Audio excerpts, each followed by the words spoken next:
Cette histoire, c'est l'histoire de mon coach Damien Devy et de ce qu'il a fait donc en 2002. Damien Devy, c'est un grand champion du karaté, lyonnais d'origine, donc qui était en équipe de France de karaté, qui a été champion du monde en 94 en Malaisie, donc qui a fait une carrière en équipe de France monumentale avec des titres de champion d'Europe. Il a gagné la Coupe du Monde, il a été champion de France une dizaine de fois pratiquement.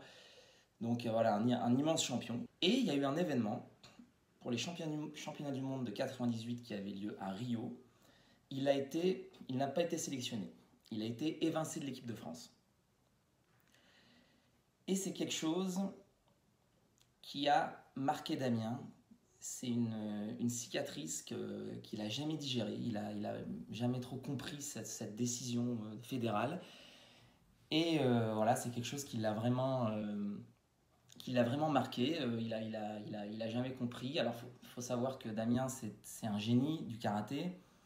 Et que souvent, comme le sont les génies, ce sont des gens très indépendants. Damien, c'était quelqu'un qui était très solitaire, qui s'entraînait tout seul. C'est quelqu'un qui a même il a révolutionné le karaté dans les années 90. Il a créé une manière de combattre. Enfin voilà, il avait un petit côté peut-être un petit peu marginal au sein de cette équipe de France. Et c'est peut-être aussi ça qui a joué dans cette décision. C'était vraiment un événement qui l'a fait souffrir énormément, et je pense qu'encore aujourd'hui c'est une cicatrice qui se refermera peut-être jamais, cette mise à l'écart qu'il a subie. Donc voilà, le temps passe, nous sommes en 2000 au championnat du monde de Munich, et là le français Cécile Boulisnane devient champion du monde de karaté.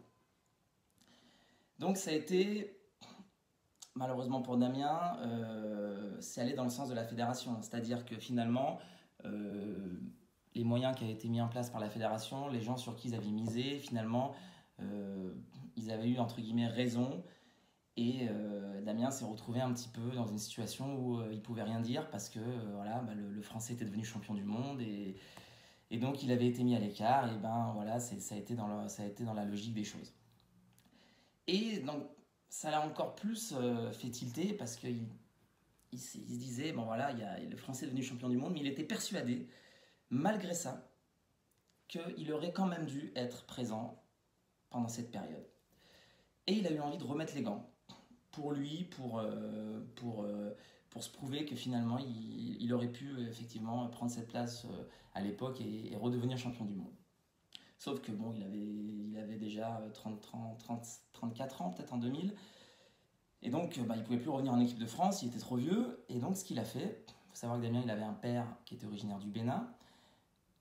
Il est allé en Afrique et il a réussi donc finalement à intégrer la fédération du Bénin. Et il a pu, sous les couleurs du Bénin, s'inscrire au championnat du monde de Madrid en 2002. Le Bénin, c'est un tout petit pays qui n'avait jamais eu de karaté à haut niveau. Donc voilà, Damien, ça a été le premier participant au championnat du monde de l'histoire du Bénin. Et ce qui est intéressant dans cette histoire, ce qui m'avait vraiment marqué aussi, c'est la manière dont il a préparé ces championnats du monde. Ces championnats du monde de Madrid en 2002, il les a préparés tout seul.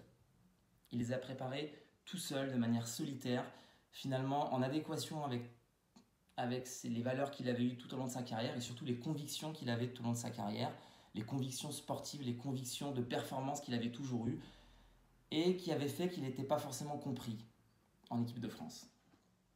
Donc on est en 2002, moi j'avais 16 ans, donc je venais d'intégrer le club que Damien avait repris, l'IKC.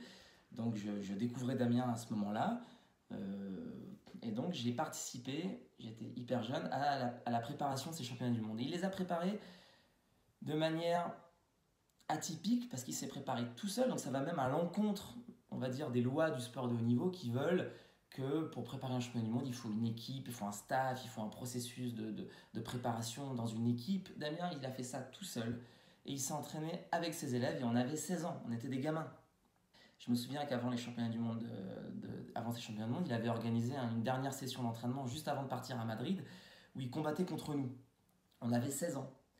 Mais pour lui, c'était un moyen de s'entraîner avec ses élèves, dans son club, avec sa famille, ses élèves. Voilà, c'était sa manière de se préparer. Donc il arrive au championnat du monde de Madrid et il avait 36 ans.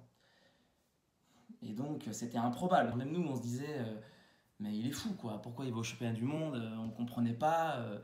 Et donc il arrive au championnat du monde sous les couleurs du Bénin avec un vieux survêtement à 2 francs, enfin voilà, de manière complètement humble et sans aucun moyen. D'ailleurs je pense que c'est lui-même qui s'est payé son billet d'avion pour aller à Madrid. Et il arrive sur cette compétition, il passe le premier tour, deuxième tour, troisième tour, quatrième tour, il arrive en demi-finale des championnats du monde contre l'Anglais qui deviendra champion du monde plus tard, donc un énorme niveau. Et là, il fait une demi-finale d'anthologie, il lâche un balayage à la dernière seconde et il se qualifie pour la finale des championnats du monde. Et en finale de ces championnats du monde, contre qui il va tomber? L'histoire est incroyable. Il va tomber contre le Français, Cécile Boulesnane, qui était devenu champion du monde en 2000. Donc c'était complètement improbable cette situation-là. Et le Français Cécile Boulesnane, il était coaché par Thierry Massy, qui était l'ancien entraîneur de Damien en équipe de France. Donc c'était du jamais vu dans l'histoire du karaté. D'ailleurs, même dans l'histoire du sport français, je ne sais pas s'il y a déjà eu cette configuration de 2 Français en finale des championnats du monde avec un Français sous les couleurs d'un autre pays. C'était complètement dingue. Et qu'est-ce qui se passe? Il va faire un combat stratosphérique d'anthologie. Il va complètement survoler la finale. Il va faire le plus grand combat de karaté que j'ai jamais vu de ma vie. Et je commence à connaître un petit peu le karaté après 30 ans. Cette finale, c'est peut-être la plus belle performance que j'ai pu voir de toute ma vie, de toute l'histoire du sport confondu. C'est surréaliste. Le niveau qu'il a produit ce soir-là, en finale, c'était de l'ordre du génie, c'était phénoménal. Et donc il est redevenu champion du monde face aux Français et il a eu sa revanche. Et donc c'est une histoire, alors contre Cécile Boulesnane, il s'est retrouvé un petit peu dans cette histoire. On a un profond respect pour Cécile Boulesnane. Si jamais voilà, il tombe sur cette vidéo ou si des gens de son entourage tombent sur cette vidéo, voilà, Cécile Boulesnane c'est un immense champion et toute l'équipe de l'IKC et tous les proches de Damien, on a un profond respect pour lui. Mais ce soir-là, face à Damien Deville, c'était impossible de le battre. Et voilà, il a perdu cette finale.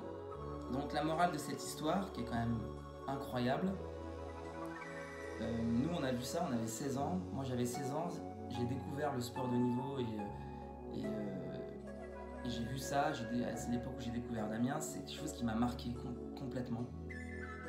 Ça a changé ma vision de la performance, ça a changé ma vision de l'ordre de ce qui est possible, ça a changé ma vision de tout ce que je m'étais imaginé et ça a changé ma vision du monde, ça a changé ma vision de regarder, d'entrevoir la réussite, d'entrevoir ce qui est possible ou ce qui n'est pas possible. Ça nous a inspiré profondément. Damien, ce qu'il a fait ce soir-là, c'est magique. C'est magique et voilà, c'est une histoire que peu de gens connaissent parce que le karaté c'est quelque chose, c'est un milieu intime. Mais je voulais vraiment raconter cette histoire parce que c'est phénoménal et elle mérite d'être diffusée et voilà, je tenais à rendre cet hommage à Damien, à mon coach. Et voilà, c'était un moyen de lui rendre cet hommage, de raconter cette histoire et voilà, donc si Damien vous voulez le rencontrer et pouvoir échanger avec lui, il sera présent bien évidemment à la soirée d'inauguration de Live Circle qui aura lieu vers la fin janvier. Donc vous pourrez le rencontrer, il pourra vous raconter ça. Et voilà, donc la morale, encore une fois, tout ça, c'est voilà, quand on a des valeurs ancrées, quand on a des convictions profondes, on peut renverser des montagnes, on peut réaliser l'impossible. C'est souvent des phrases de leadership qu'on entend sur internet, mais moi je l'ai vécu, je l'ai vu de mes yeux. Je me suis entraîné avec lui, j'avais 16 ans, j'étais sur tatami avec lui 3 jours avant la compétition, il est devenu champion du monde. Et voilà, c'est inspirant, c'est beau et ça donne beaucoup d'espoir. Et voilà, donc merci Damien de nous avoir offert ça et de nous avoir montré que tout était possible avec du cœur, avec de la conviction. Et puis même si on est hors système, même si on a des valeurs et on a des idées qui ne sont pas forcément dans un conformisme fédéral ou dans un conformisme de manière générale, on peut aller très loin et on peut renverser les montagnes. Bravo encore une fois Damien pour cet acte anthologique et merci pour cette inspiration.